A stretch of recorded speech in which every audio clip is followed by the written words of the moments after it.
Olá, pessoal, eu sou Marinor Brito e nós estamos aqui, como em todas as semanas e as semanas que virão, no nosso podcast Pai d'Égua, e sempre muito bem acompanhada de figuras surpreendentes, ilustres e boas de papo, porque aqui a gente vai bater um papo sobre tudo. A gente vai falar de cultura, a gente vai falar de política, a gente vai falar de ações que são importantes para a cidadania do povo, porque a gente tem duas pessoas mega, super engajadas também politicamente.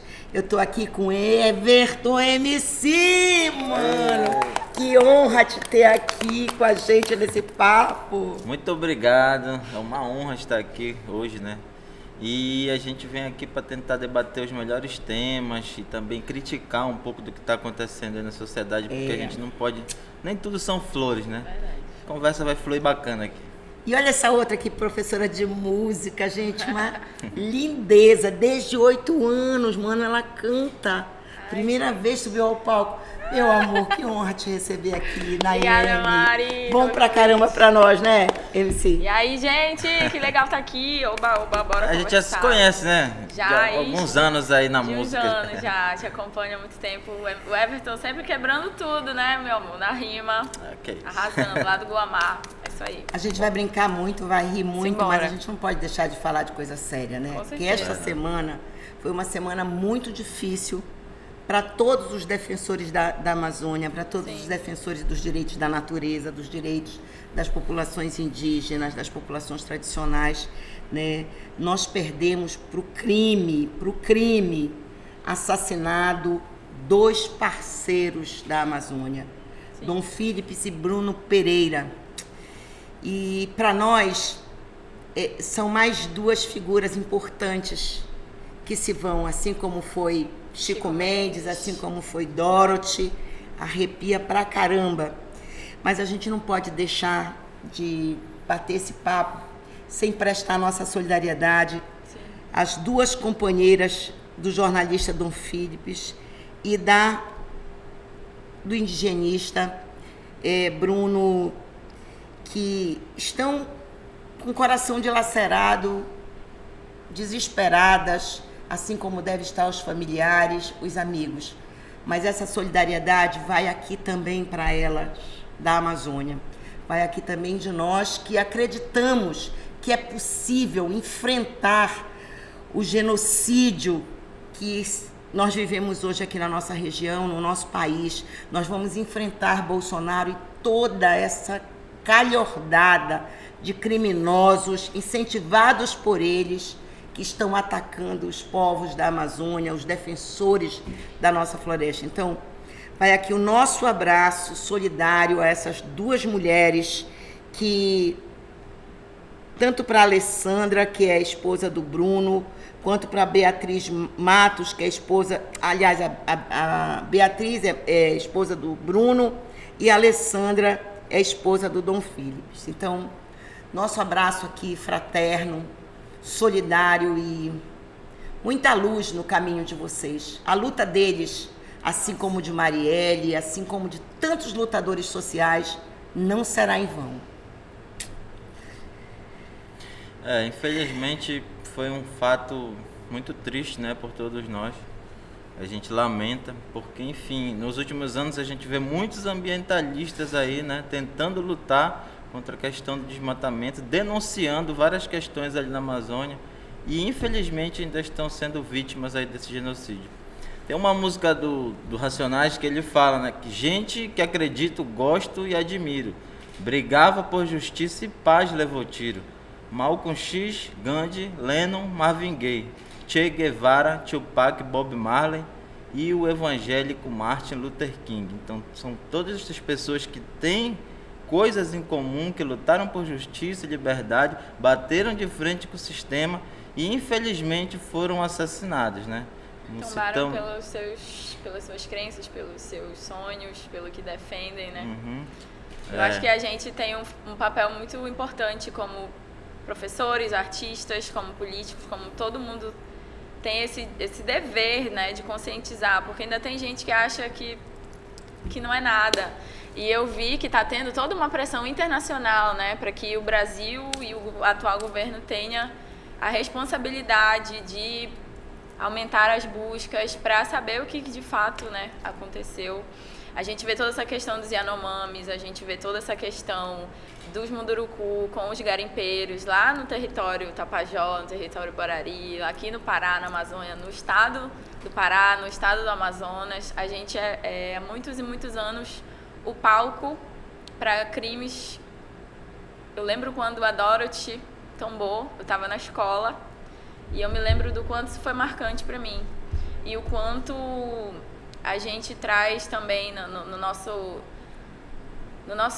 história, no nosso contexto, o tempo todo uma história de luta, né? Desde os povos que foram colonizados, né? Que eu também tenho essa descendência. Estou num processo de retomada dessa ancestralidade indígena, não só pelos meus traços, o meu nome, esse meu processo de transfer. Apesar de ter nascido na cidade, né? Em Belém, mas tu fostes criada no Marajó, Sim, né? Tenho toda essa ancestralidade, mas só que a gente cresce com um resultado de um apagamento histórico muito maior, porque é ruim ser indígena, é ruim ser... Ai, não, é o meu avô que foi indígena, eu sofro. Aquela história que é o filho do gato é gato, o neto do gato é gato.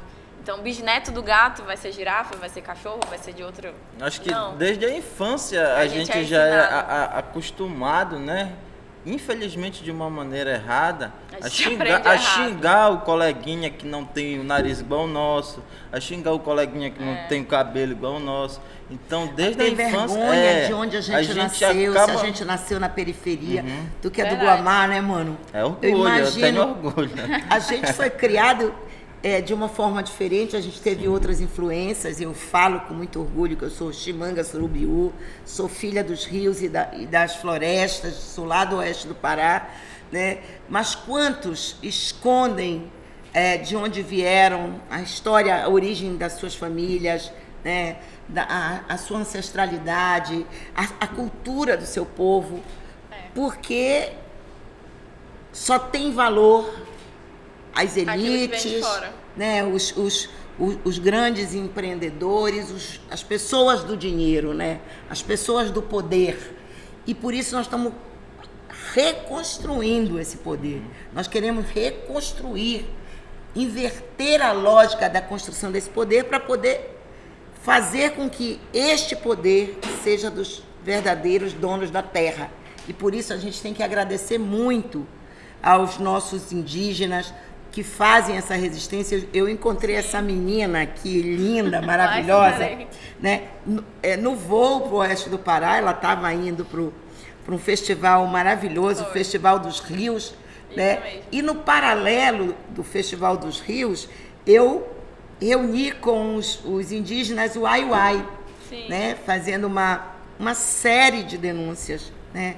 Desde a poluição dos rios, fruto do garimpo, não apenas do garimpo ilegal, mas também das grandes empresas exploradoras dos nossos minérios que não cumprem as obrigações legais e estão gerando poluição para o meio ambiente, trazendo problemas socioambientais de um modo geral, problemas de saúde. Então, as dificuldades são cada vez maior e a gente precisa dar um freio nisso, sabe? Eu fui lá no Quilombo do Pacoval, lá em Alenquer, também nessa viagem, Naime. Fui lá, fui reunir com eles, estão abandonados, estão ilhados, não tem uma porcaria de uma unidade de saúde. Estão ilhados porque a via de acesso, o ramal, está todo alagado, não tem as pontes foram quebradas, são 13 pontes para chegar. Nós chegamos até lá porque nós conseguimos ir numa voadeira, numa lancha, né? Uhum. Mas a situação deles é desesperadora também, né? Falta comida, falta atenção. Esse direito que está previsto na nossa Constituição, direito à saúde e a um sistema de saúde organizado por todas as regiões, não é a realidade do nosso estado do Pará. Todas as regiões do Pará são precarizadas de atenção, né?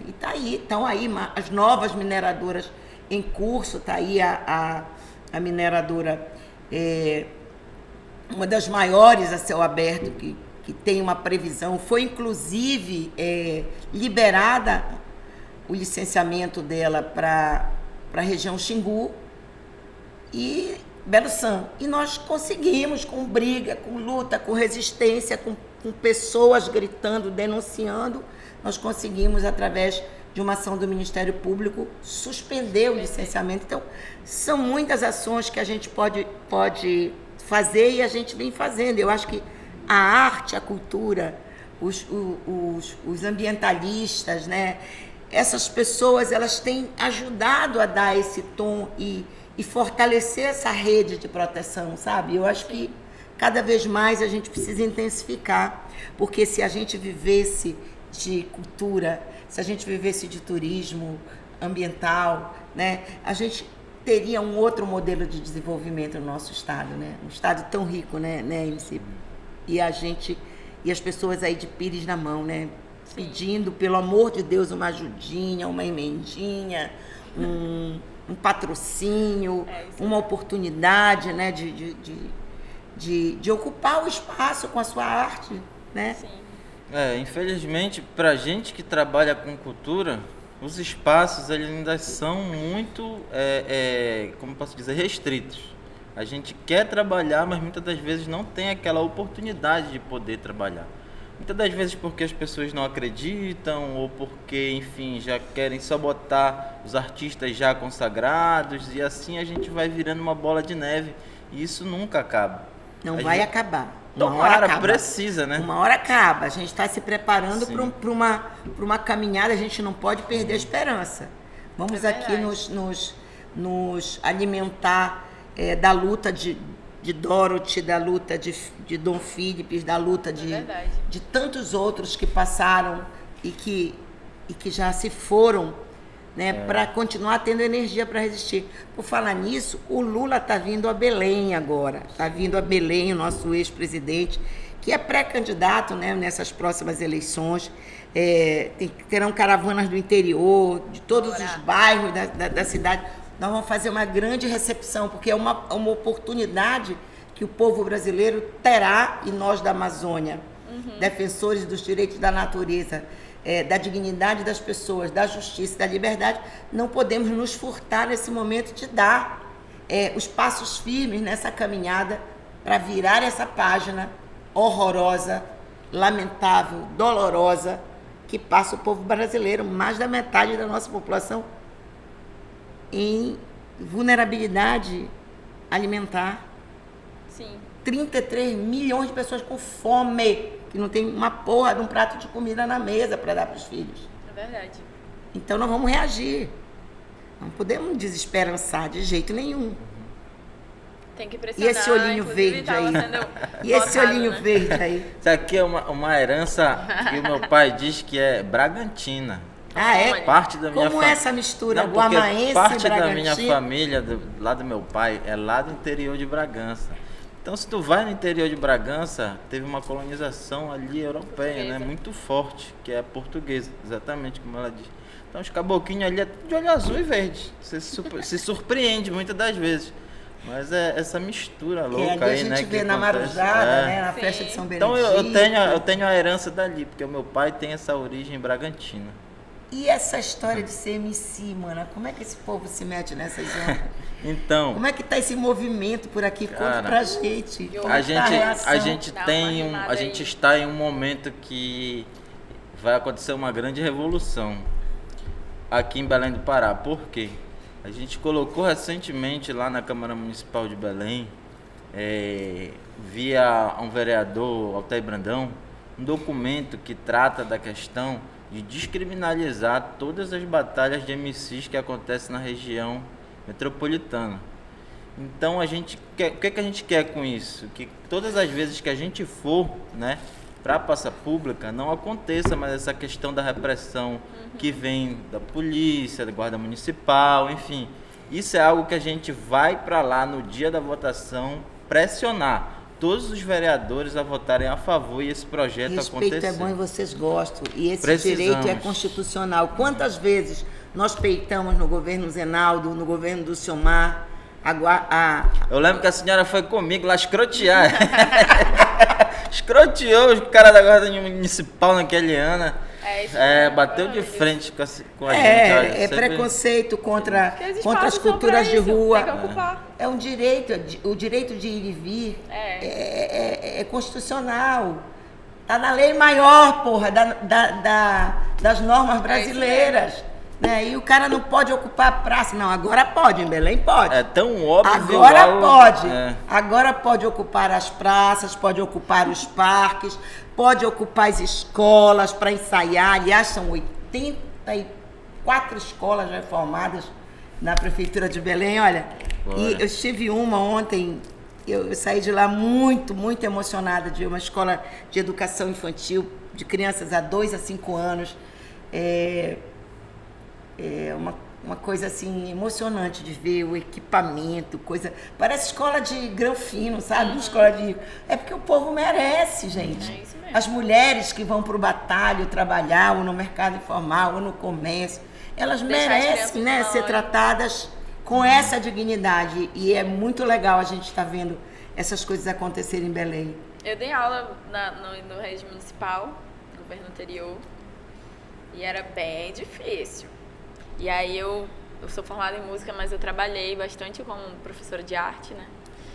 E foi uma experiência muito impactante para mim, porque enquanto ser artista é uma coisa, quando eu me tornei professora, eu percebi que a responsabilidade de formar aquele serzinho e a responsabilidade do conteúdo que eu estou trazendo no meu trabalho, seja musical, seja atuando, seja fazendo comercial, seja fazendo sampleados, qualquer coisa que eu fiz.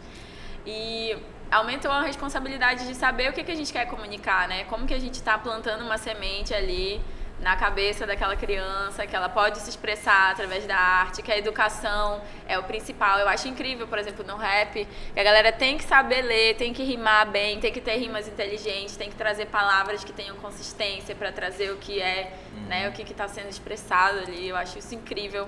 Eu já me meti, né, a querer ser MC em algum momento da vida. Eu tinha um projeto com o ProFX, que era o Charmoso, que foi como eu dialoguei muito mais com a galera do rap. E conheci grandes mestres, assim, do rap. Conheci vocês também. Tudo garotinho, né, amigo? Quantos anos tu já tem agora, vai? Tô com 30. Então, estamos na mesma faixa aí. É bom saber que eu tô Crescendo com na o dobro arte. da tua idade, tô cheia de Olha energia, só, né? é isso Que é aí. bom pra Eu caralho. quero chegar ser na assim, sua. Quero chegar na sua com esse pique aí também. Ah, mas tem Mari, muito porque tu mais tem um ainda. pique, uma força, uma mulher de luta que a gente acompanha. Ixi, não só de hoje, né? Acho que um espelho grande que eu tenho é da minha mãe, né? 60 e poucos anos e tá ali como se fosse uma jovem de 20. Assim, Como se fosse, não. A juventude tá a juventude está aqui no coração, tá na energia, tá aqui. Verdade. É, falo. a gente quer revolucionar, mano. A gente quer revolucionar. Então não tem como ficar parado esperando a revolução acontecer. É isso aí. Para revolucionar, tem que plantar todos os dias as sementes da revolução. E não desacreditar, porque tá ruim, mas vai melhorar, que a gente vai resolver.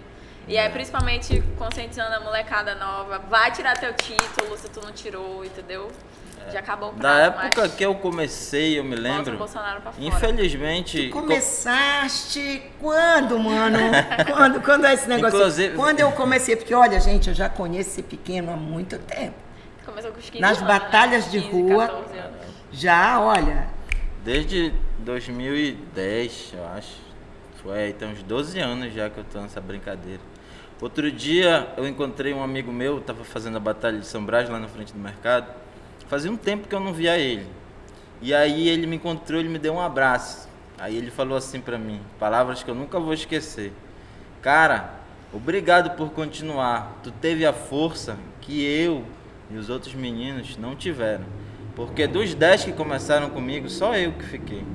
Os outros, infelizmente, tiveram que parar por conta de obrigações familiares, trabalho, enfim, trabalho. né? Batalha, né? Enfim. Poderiam estar vivendo de Poderiam cultura, né? estar vivendo. Eu ainda tento, eu sou meio doido ainda que eu falo, sabe? Eu tento, enfim, a gente vai conseguindo e porque a gente ama também isso, né, cara?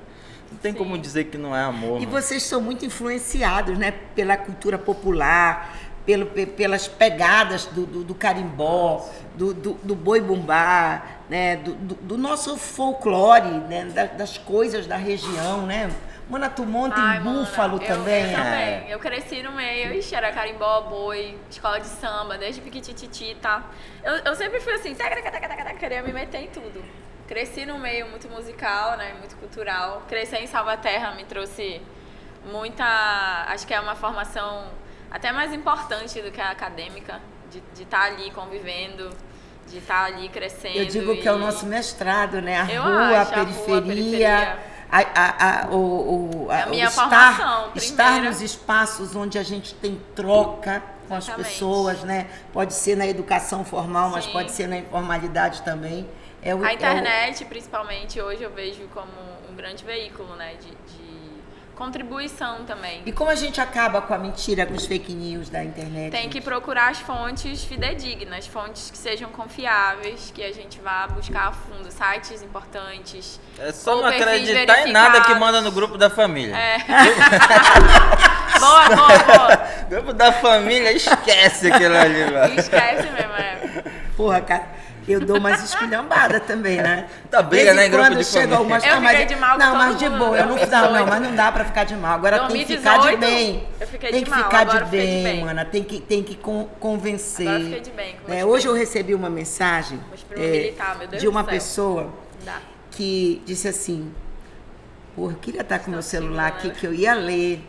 Eu ia ler pra vocês aqui, né? Ela mandou pra minha filha, dizendo assim, olha...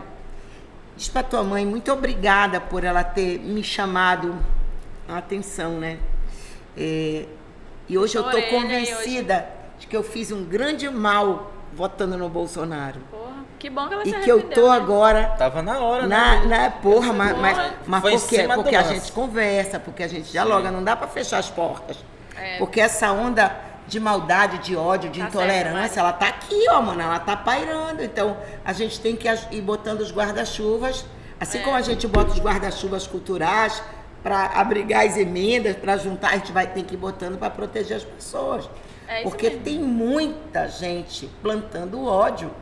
Essa semana a gente viu o cara denunciando, chamando de criminosos os senadores do Pará, deputados do Pará, que são incentivadores de massacre, de morte no campo, de ocupação ilegal de terras indígenas. Então, tem muita gente ruim, mana, por aí. Tem mesmo. E a gente precisa ir criando esses antídotos. São antídotos. Mas também tem muita coisa boa, né? Tá vindo aí o Arraial, né? A quadra junina da Prefeitura de Belém, são 15 dias, mano. 15. Melhor época do ano. Ontem, né? Ontem, aquela coisa maravilhosa, apoteótica, na Praça Valdemar Henrique, abertura da quadra junina, vai até o dia 30. Vai ter muita quadrilha, vai ter muito pássaro junino, vai ter muito São João, vai ter muito São Pedro, vai ter muito carimbó. E muita gente bacana, né? Porque vão estar espalhadas em alguns palcos na cidade. Então, é bom que a gente precisa se apropriar. Pessoal, vá nas minhas redes sociais que você vai encontrar toda a programação da quadra junina. Tem de pinduca a Pedrinho Calado, né? Então, tem de brega a carimbó. Então, toda a cultura paraense é representada aí em algumas atividades culturais. E a volta, né, da dignidade, o povo de quadrilha que faz resistência, sim, que pega também porrada de polícia na hora do ensaio, tem que dar ponta, né? Agora não tem mais isso. As escolas municipais estão abertas para eles poderem fazer ensaio. Esse ano foi um pouco mais difícil, porque com 80 e poucas escolas em reforma, né, ficou um pouco mais difícil, mas está já voltando a resolver. E aí, fiquei me lembrando agora, como eu conheci essa garota aqui, sabe? Devia ser piquitinha. Eu sou apaixonada e fã do pai dela, do Alfredo Reis. Quem é que gosta de música, de boa música, que não gosta de Alfredo Reis? Como é essa influência? Eu queria saber. Eu fiquei imaginando se eu tivesse um pai, compositor, cantor, né, como Alfredo, como ia ser bom demais, assim. Olha, sempre foi muito legal, assim, a casa dos meus pais, meus avós, Meus avós beneméritos do que são eles, tipo, desde os 20 anos, estão com 84. Inclusive, eu acho que a minha personalidade... Eu também sou benemérita do que são eles. Eu acho que eu puxei esse jeito pra Dona Rosa, amazonense, descendente lá dos ticunas e dessana, essa carona assim, cabelão, carão amazônico. Linda, né, mãe? Vem muito dessa minha matriz, assim. E eu cresci ouvindo muita música, de tudo quanto é jeito. O meu avô Cláudio, ele viajava muito, sendo da Marinha e tal, e ele trazia discos do fado, que ele é português, né, filho de portugueses. Ele trazia discos de Mercedes Sosa. Eu ouvia essas coisas, assim, quando era criança. Graças à vida. Sim. Que me ha dado E o meu pai tanto, também, né? Meu pai cantando desde sempre. Ouvido. Então era muito natural pra mim. Quando eu decidi fazer vestibular pra música e tal, eu, minha irmã, meus primos, todo mundo já tinha aquela convivência com teatro, com dança, com boi. Meu pai tinha um boi, que era o boi chamegoso, lá na Cidade Velha. Chamegoso na Cidade Velha. Nasci na Cidade Velha, no meio dos cortejos. Então era bem legal, assim. A minha formação primeira foi a rua, né? Foi a cultura popular, foi o pássaro junino, a Dona Iracema lá no Telégrafo, perto da casa da minha avó Vevé, que é a mãe da minha mãe. A Dona Iracema, samba, tudo junto, assim. É também rainha do rádio, né? Maravilhosa, ela assim. Tem mais atriz de rádio. Ela tem mais de 50 anos de rádio. É isso mesmo. Né? E até hoje toca. E até hoje ela tá lá firme e forte do Pássaro Junino, né? Dia 23 eu vou assistir a turma da Dona Iracema, o Pássaro Tucano. É, o Tucano. Na sexta-feira agora, dia 17, eu acho, né? Vai estrear o episódio que a gente fez especial de São João, dos Sampleados, que tem a Dona Iracema com os Pássaros Juninos. Eu chorei horrores, assim, lembrei da minha infância. E foi muito isso, crescer, né, nessa família tão musical, tão cultural, de conviver com cantores, compositores e músicos, foi minha primeira formação. Então é daí que vem a principal inspiração, talvez. É muito natural para mim. Quando eu decidi fazer vestibular para música, e eu já estudava no conservatório e tudo, eu juntei minha mãe e meu pai. Acho que eles acharam que ia dar, sei lá, tô grávida, alguma notícia assim, né? Muito drástica. Que onda! A mamãe, que onda! E aí, que é essa reunião? Eu falei, vou fazer música no vestibular. Ela, graças a Deus, pensei que tinha me dado outra notícia. Então foi muito divertido, assim. Eu escolhi fazer e trilhar o caminho de forma a me apropriar, né? Da parte intelectual, acadêmica, que eu acho importante. Para saber o que fazer, principalmente quando eu percebi essa maior responsabilidade de ser artista, de ser um cidadão, de também a gente tem que ter consciência política, a gente tem que saber o que a gente está fazendo, a gente tem que saber o contexto que a gente é inserido, a gente tem que saber quais são as questões que nos atravessam. Eu, enquanto mulher, empreendedora, artista independente, eu sempre tive uma percepção de que foi fácil para mim, entre aspas, porque eu cresci na música, cresci no boi, no carimbó, nos grupos folclóricos, e isso me deu uma aptidão para desenvolver várias habilidades artísticas. E chegou um momento que eu não sabia o que eu queria da vida. Tá, eu sou compositora, eu sou cantora, mas eu sou professora, mas eu sou atriz. E aí eu falei, tá, por que eu tenho essas oportunidades, essas habilidades que eu fui desenvolvendo, que na verdade eu acredito que todos temos. E que por a gente não ter um ensino... Eu acho que as mulheres desenvolvem um pouco mais... por conta da multilateralidade, né? Vamos puxar a sardinha pra mulherada. Multilateralidade, a gente tudo acaba bem, mas é verdade. Muitas mais coisas ao mesmo tempo. Sempre falo isso para o pessoal que trabalha comigo, os meninos ficam olhando assim para mim. Tem um tal de Rodrigo, tem um tal de Otá, tem um que fica olhando. É verdade, Mari. Mas de fato a gente E o meu pai, ele sempre foi muito, olha, Caboquinha, chama de Caboquinha, tu quer fazer o quê?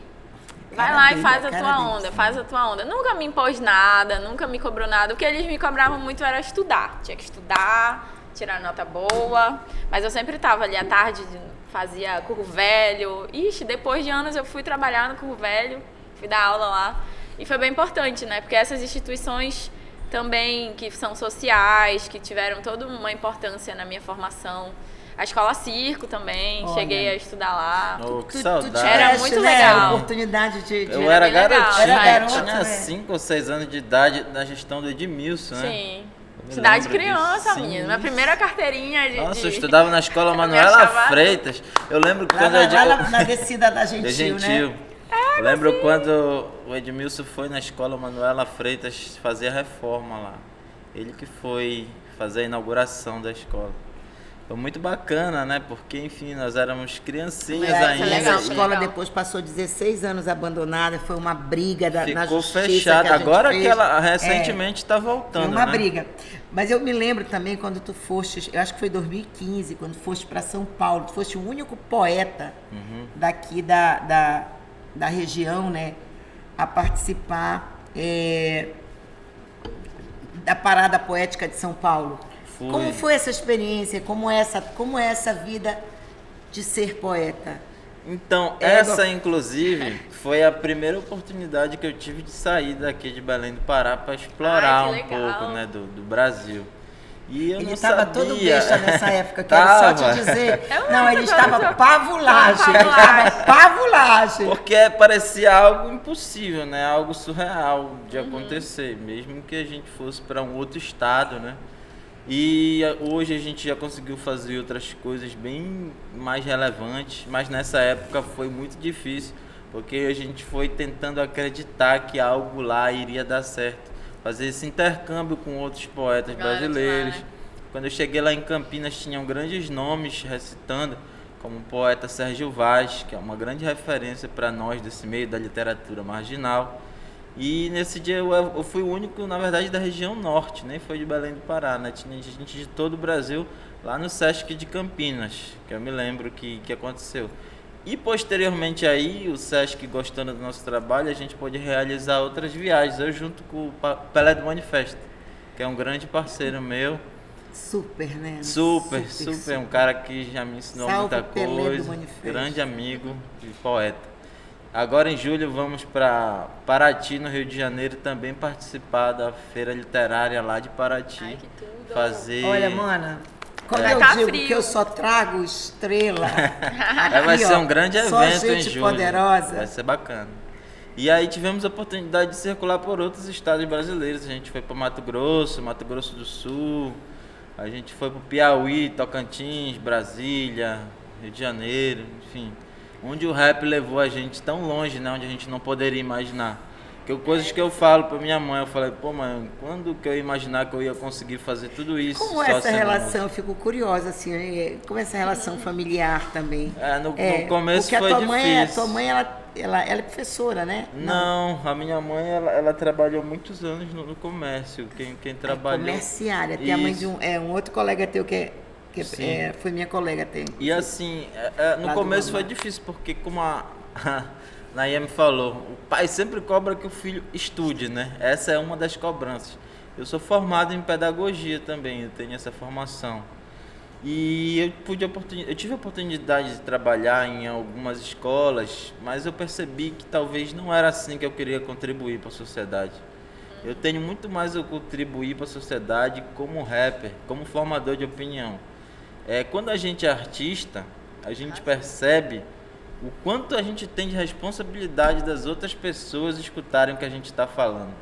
Recentemente eu estava assistindo um seriado dos Lakers, que é um time de basquete, né, dos Estados Unidos, muito famoso, que tem dois jogadores que no começo eles não se davam muito bem, que era o Kareem Abdul-Jabbar e o Magic Johnson. Bom, né? Pra caramba, os dois, todos né? dois. E aí o Kareem chamava atenção, o Kareem era mais velho, já beirando 40 anos, sou viciada, né?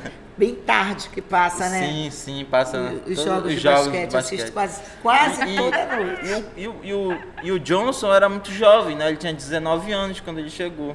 E o Kareem, com uma atitude muito mais madura, chamou ele e falou: pô, cara, você é um grande astro, você é um cara negro que tem uma representatividade muito grande, mas você ainda não sabe dessa representatividade que você tem. Você só quer brincar, você só quer zoar, e você só quer ser um grande artista para ganhar muito dinheiro. Então ele coloca isso na cabeça dele. Tem maturidade, né? Ainda, né? E ele coloca um pouco de maturidade dentro da cabeça dele. Isso hoje muito me entristece em algumas personalidades que a gente tem aqui no país, que poderiam usar essa influência e não usam.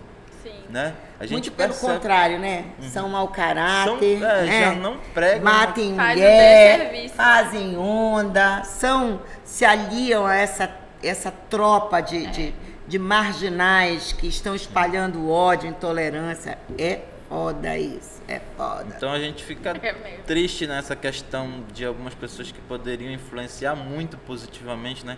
e não fazem, mas a gente faz a nossa parte daqui, né? E é isso, é criar instrumentos para revolucionar. Eu acho que esse é o papel pedagógico, sabe? É criar instrumentos para revolucionar. Não importa se você é uma pessoa que cozinha bem, sabe? E quer viver da culinária, né? Ou se você é um rapper, ou se você é uma professora, ou se você é um comerciário, não importa.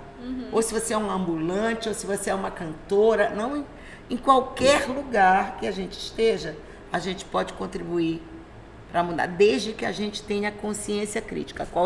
Onde nós estamos, qual é o nosso papel nessa sociedade? De que lado nós estamos na luta de classe? Ou não tem luta de classe? De que lado nós estamos em relação ao racismo? Ou não tem racismo no Brasil? De que lado nós estamos em relação à intolerância religiosa? Ou não tem intolerância? Os afro-religiosos não são perseguidos?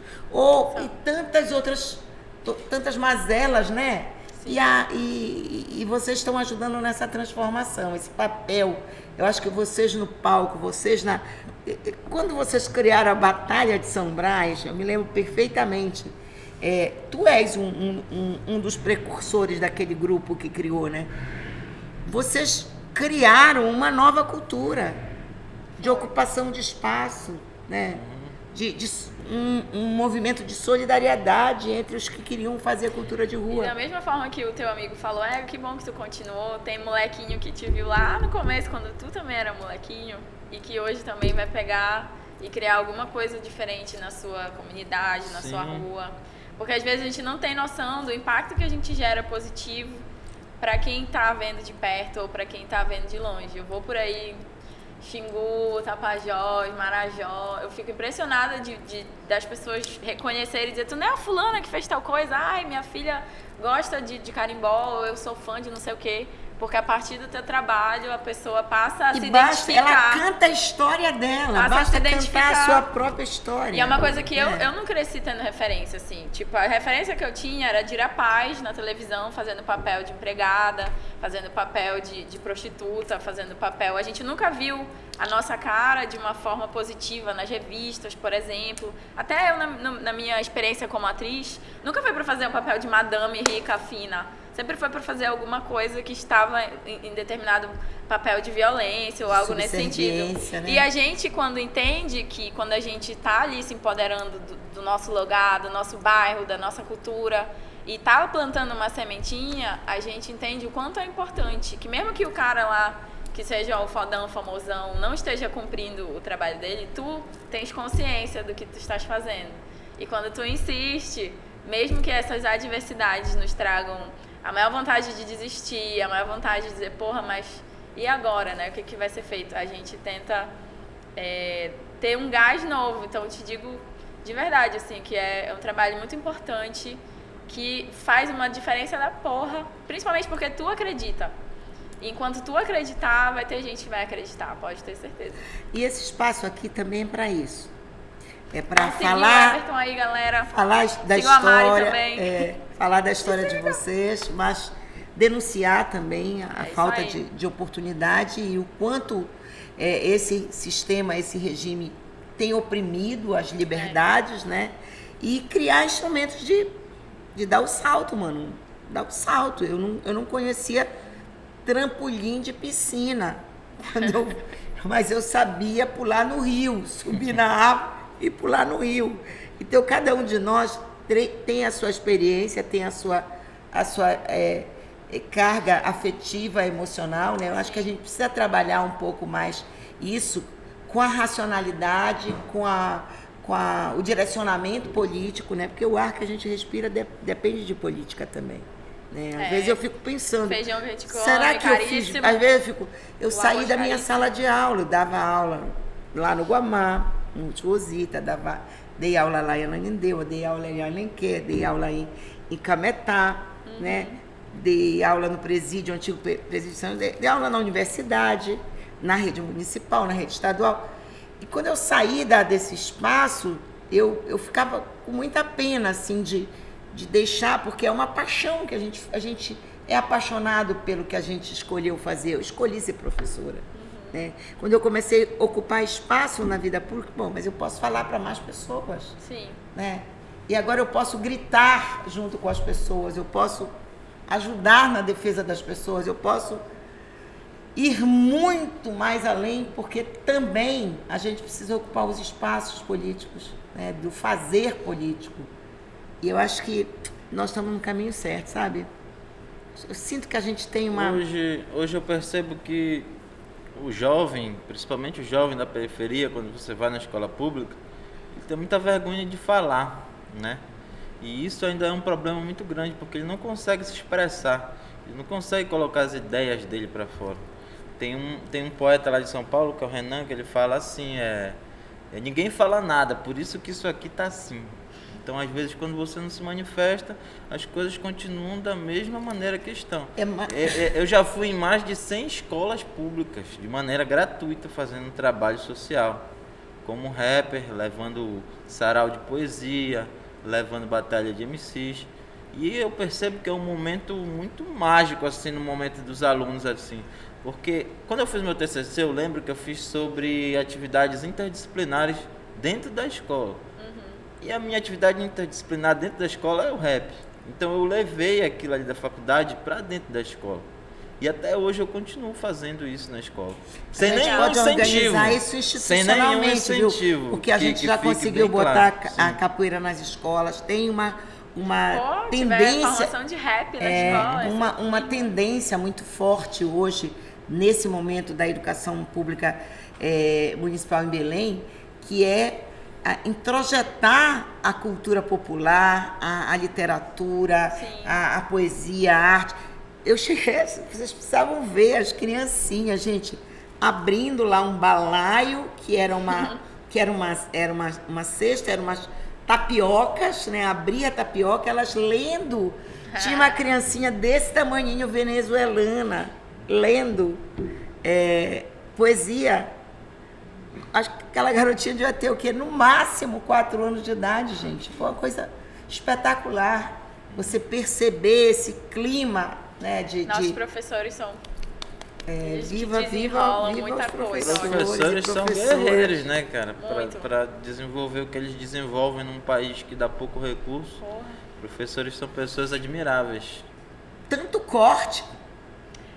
Tanta liberação de imposto para mineradora e tanto corte na educação, aliás, querem privatizar, querem vender as vagas, cobrar mensalidade nas universidades. Sim, é tão difícil acessar, né, mano? É tão difícil para os pobres chegarem, né? Para os pretos, né? Para os indígenas, é tão difícil. E os caras querem acabar com essa possibilidade. E os professores, eu tenho todo respeito, assim. Eu sou aluna fruto do ensino público a vida toda. E é muito importante que a gente valorize, né? Eu dizia assim para os professores, para os coordenadores, falei, gente, a gente tem aquela paixão, né? É que nem tu ama fazer a batalha do rap, o professor que tá ali, com toda a dificuldade, ele ama fazer aquilo. Ele ama ver o aluno dele passar no vestibular. Eu amo até hoje ver os molequinhos, tia Nana, que lembram de mim, de alguma coisa, de alguma forma que a gente contribuiu. Eu não faço mais parte, não dou mais aula hoje em dia, né? Afinal de contas, a música acabou sendo arte, as linguagens artísticas passaram a sobrepor a educação em algum momento, mas eu trago muita didática para as oficinas, para os cursos. Eu faço um trabalho voluntário também, que eu acho importante. Isso era um trabalho muito bacana lá no Marajó, né? Sim, com os quilombolas, né? No Festival de Cultura, foi né? Muito Marajoara, né? Até porque a minha família é do Bairro Alto, né? O Bairro Alto é uma das comunidades quilombolas de Salvaterra, são 16 comunidades. Eu fico muito feliz, assim, de ser parceira então, também. Eu vi, assim, minhas parentas, gente, eu sou filha da fulana, ai, tu é neta da Beltrana. Eu falei, tudo parecido, a mesma coisa. E aí é muito legal, assim, a gente poder ser artista e a gente saber que tem que valorizar os nossos professores, tem que valorizar as pessoas que dão a cara a tapa todos os dias, né? Para que a gente também faça a nossa parte. E mana, deixa eu te falar, a gente vai tirar esse doido desse governo. Porque... Ele não é doido não, mana. Ele faz, é de má né? fé. Ele se faz de doido, ele não é doido não. Bolsonaro não é doido. Ele faz de doido. Ele tem má fé. Ele é criminoso. É criminoso. Tem que responder, vai pra cadeia para responder pelos crimes contra a humanidade, contra o genocídio, contra o ecocídio. Bolsonaro vai responder vai para a cadeia. Mais dia, menos dia, ele vai para a cadeia. É isso aí, Mari. Esse assunto é importante a gente falar, porque, enfim, a gente está em cima do lance, né? Não há mais dúvidas, né, do que se fazer. A gente precisa tirar esse cara do poder. E muitas das vezes, como eu te falo, a juventude ela ainda tem essa dúvida, sabe? Grande parte. De não querer escolher ninguém, votar em branco, anular voto. Sim, não dá. E é uma conversa que a gente. Com a graça de vocês, e é uma conversa que a gente tem diariamente, né? Que muitas das vezes, cara, a questão não é você amar nenhum político, a questão é você derrotar aquele que está fazendo mal para a sociedade no momento. Exatamente. E a gente deve perceber isso. E os programas são construídos, a gente pode construir o nosso programa de governo, a gente pode construir as saídas para enfrentar os graves problemas de saneamento, os graves problemas de falta de acesso, os graves problemas, acesso às políticas públicas. Gente, o Brasil está cheio de legislações importantes. Nós temos uma das legislações consideradas uma das melhores do mundo na área da infância e da adolescência, e a gente tem criança pedindo esmola ou sendo levada para a prostituição infanto-juvenil, ou sendo violentada sexualmente, ou sendo levada para o trabalho infantil. É uma rotina. Normalizou a barbárie, a desgraça das pessoas. Essa normalização é que eu digo que a gente vai precisar revolucionar. Porque a gente está falando de valores. As pessoas se acostumaram a ver uma pessoa fodida na rua, pobre, miserável, e não fazer nada, achar que não tem nada a ver com ela. Nós precisamos dar um basta nisso, revirar essa página. Sim. Porque é dever de todos nós, do Estado, das pessoas, das famílias, sabe?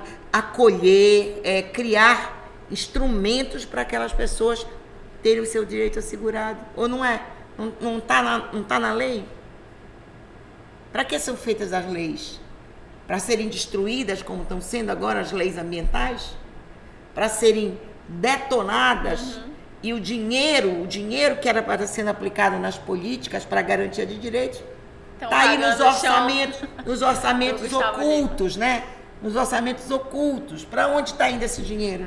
Para compra de voto, para compra de consciência, para mentira, para enganar, né? Shows superfaturados do pessoal do agro lá, do sertanejo. E aí, mana, por quê? Porque o agro é pop e é vida, né? Não. Mas quem segura a onda do baco-baco, da comida, é a agricultura familiar, que não tem apoio.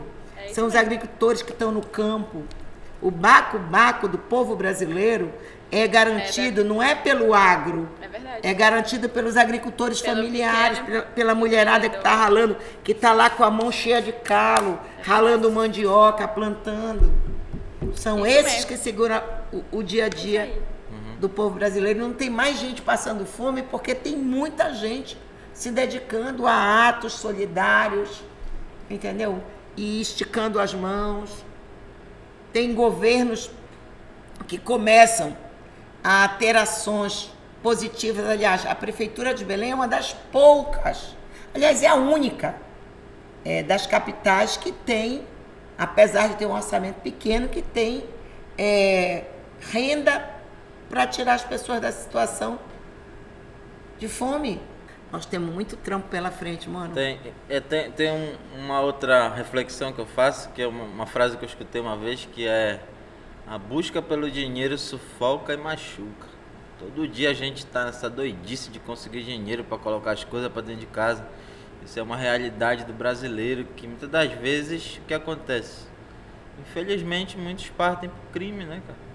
E acabam superlotando cadeias, ou esses jovens acabam morrendo. E não são os filhos dos ricos, tá? Nunca. Não são os filhos do Bolsonaro, não são os filhos do agro, não são os filhos das mineradoras que estão nas cadeias. Sabe uma coisa que eu me mordo? As pessoas dizer que as pessoas vão para esse caminho porque não quiseram aproveitar a oportunidade. Mas qual oportunidade? Tem trabalho aí, sabe?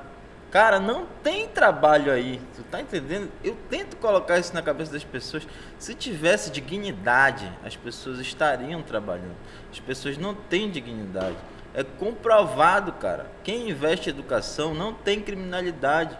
Você pode perceber, outro dia eu estava assistindo um documentário, que eu estava vendo países como Dinamarca e Noruega, não tem gente para entrar nas cadeias, porque lá as o nível da empresas da educação... Noruega estão aqui poluindo Sim. o meio ambiente, mas lá é primeiro mundo, ninguém passa fome, não tem esgoto a céu aberto. Ainda existe a colonização, todo né? mundo tem residência para morar. Aquele lugar de vou separar para conquistar. Então, se eu sou do norte, eu sou daqui, tu é meu parente do outro lado, mas tu é tu, eu sou eu, te fode por aí.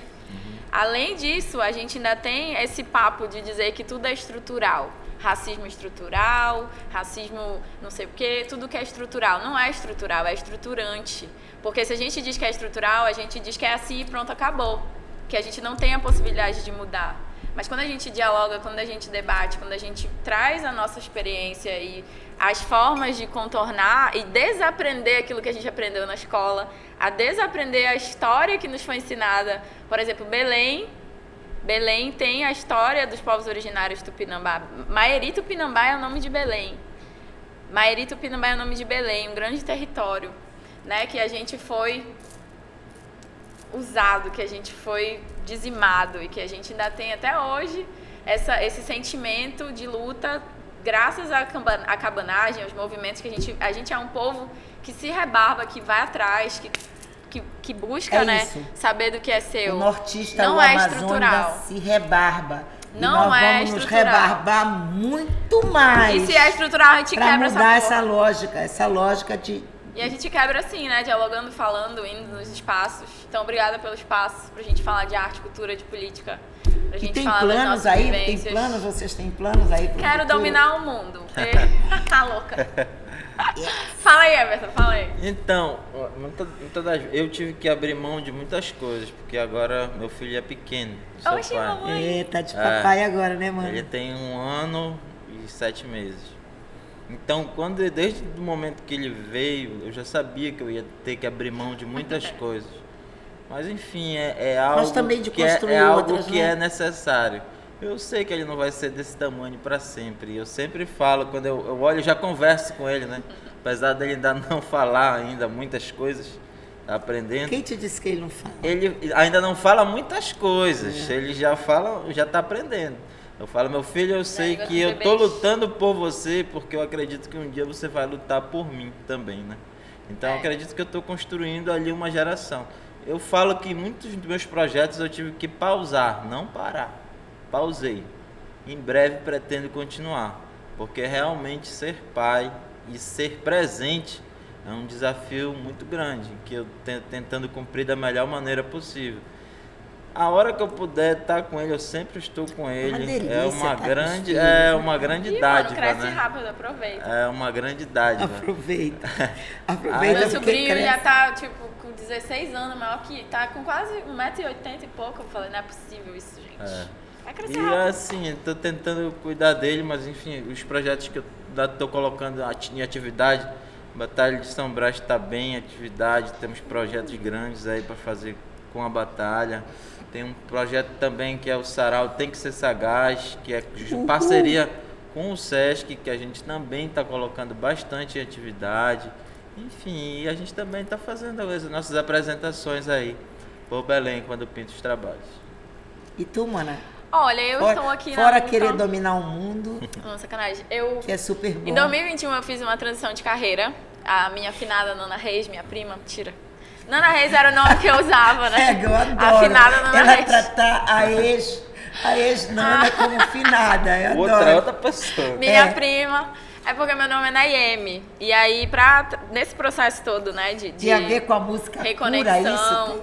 Então, tem todo um processo que não é só pessoal, mas é espiritual também. Tem uns chamados, né, que a gente tem que atender. E que não tem jeito, papai. Tem uma hora que vai, eu racho. Eu falei, tá bom, vamos lá, caruanas e tudo mais. Aquela coisa, assim, da encantaria do Marajó é muito forte na minha família, na minha ancestralidade. E meu nome é Nayeme, meu nome traz uma representação de tudo isso, né? E eu, de certa forma, quando usava Nana Reis, que era meu apelido, Nana é meu apelido desde criança. E era algo que me distanciava, que me permitia ser uma persona diferente do eu, do dia a dia, da pessoa física, digamos assim, né? A Nana Reis era aquela pessoa que eu podia da história, me vestir, né? pra interpretar, pra fazer de um tudo. E ano passado, na pandemia, toda essa questão, a gente ficou sem show, a gente ficou sem ter o que fazer, como se manter, porque é o meu trabalho, é música, enfim. E fiquei precisando, né, trabalhar e dentro de casa, enfim, todas as transformações. Falei, é o momento de fazer uma transição de carreira. Eu ganhei um prêmio num festival lá no Xingu que me permitiu fazer uma série, que eu fiz a série de Nana M no meu canal do YouTube, vocês podem assistir, que foi quando eu expliquei essa transição. Fiz uma live. Aí, pessoal, que eu já assisti, e ainda estou nesse processo, né? Que agora em agosto eu vou lançar um clipe com o apoio da nossa querida Mari. Vou também fazer a Marinô. A Mari é o personagem, a Marinô sou eu. É a Nana, né, amor? É verdade. Oi.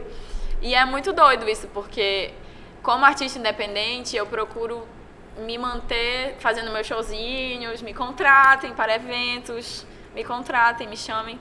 Mas o apoio institucional, eu não passo em editais, é muito difícil. Então, por isso que é importante a gente pressionar para ter Lei Aldir Blanc 2, para ter Lei Paulo Gustavo, que foi vetado e vai ser vetado o veto. Está sendo votado. Vai ser derrubado. Porque imagina, toda uma cadeia produtiva precisando de trazer o seu trabalho, né? E é isso, eu vou lançar um trabalho novo em agosto, com uma música de trabalho que se chama Azura. A Cura foi a música que eu ganhei o festival e que me possibilitou, assim, fazer essa transição de carreira. E vir aqui falar disso é também falar de ancestralidade, de política, de cultura, de arte. Mas eu sempre fiquei curiosa, até comentava com os meninos na conversa no voo lá de Santarém, né? Porque era muito forte, porque tu começaste muito criança cantando, então era Nana Reis. Ficou muito difícil, assim, para o teu público incorporar. Tu precisaste explicar, né? Foi. As pessoas precisaram entender da onde veio, por que tu te recompuseste no teu nome originário, né?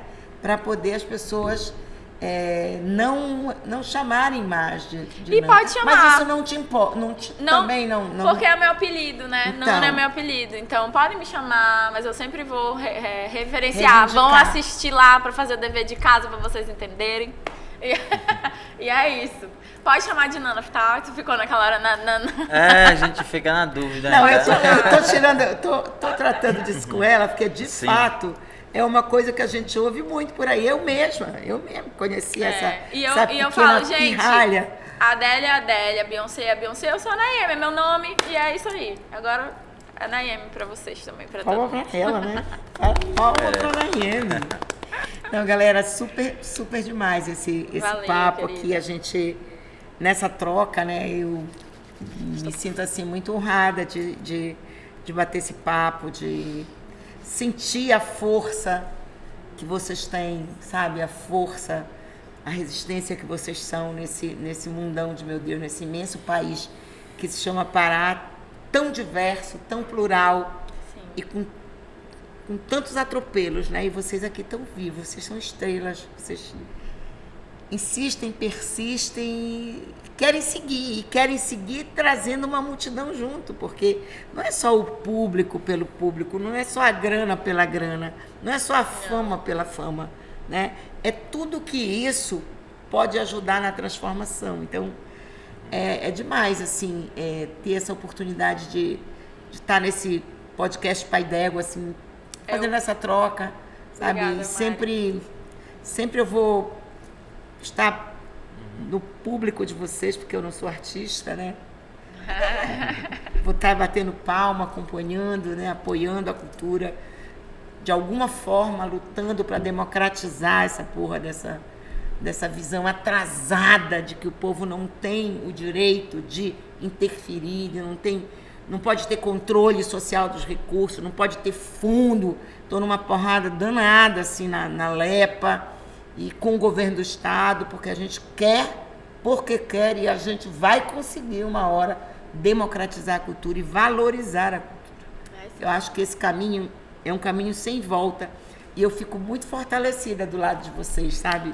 Super obrigada, e a gente vai, né, nesse podcast Pai d'Égua e volta na semana que vem com muito mais gente maravilhosa, com muita política, com muita cultura, com muito direito sendo colocado na mesa e reagindo. Obrigada, Mari. Grande abraço. Beijo, eu sou Mari. Estamos juntos nessa luta.